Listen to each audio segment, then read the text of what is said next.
Hi everyone, I'm Trey Johnson here at the Kansas Museum of History.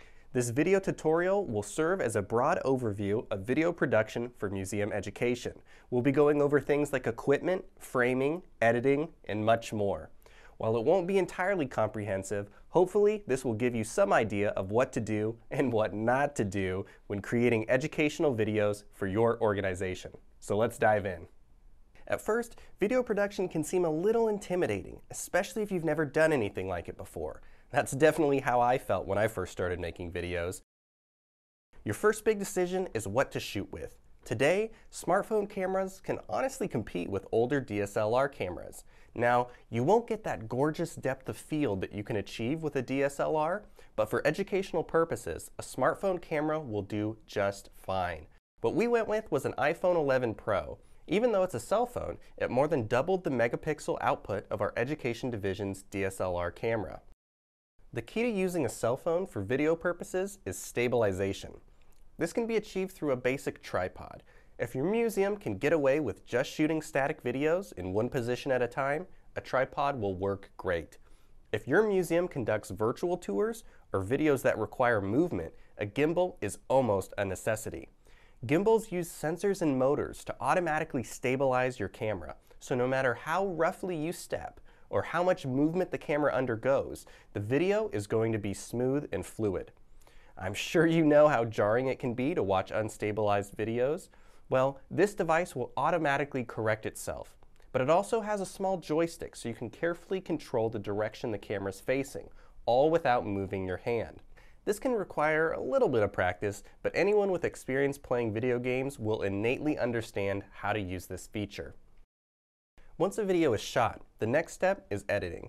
This will seem intimidating and cost prohibitive, but if you're looking for a free software, I would recommend HitFilm Express. It operates a lot like other editing software, and there are a ton of online tutorials for those just starting out. If your museum has access to the Adobe Creative Cloud, then Premiere Pro is a professional-level editing platform that has very few limitations. When you're shooting a scene, try to get your takes as perfect as they can be. Transitions between takes can be jarring, and it can require a fair amount of skill to pull them off. A simple fade to black can work for many situations, but try to avoid screen wipes, radial wipes, and intense dissolves. In most situations, they aren't going to look great. Another crucial component to producing captivating videos is keyframing. Keyframing consists of simple animations of images, transforming static pictures into moving images. Interspersing video clips with images, particularly primary sources, is a fantastic way of preventing videos from being bland while also showing relevant information. In most video editing software like HitFilm Express and Premiere Pro, keyframing is as easy as selecting 2 points on a timeline, zooming in or moving the picture, and the software will take care of the rest. Keyframing adds a sense of movement to videos, keeping the viewer's attention and highlighting sections of the photograph that otherwise might be cropped out. After your video is edited, I recommend exporting it to 1080p or 1920 by 1080 resolution. The technical specifications of the computer being used, the length of the video, and the number of effects the software has to process will all affect the amount of time it takes to render and export the video. For a 5-minute video on a fairly powerful computer, it can take anywhere from 10 to 30 minutes to export. You generally don't need to worry about all these settings. By selecting a preset like YouTube 1080p Full HD, it'll take care of it for you.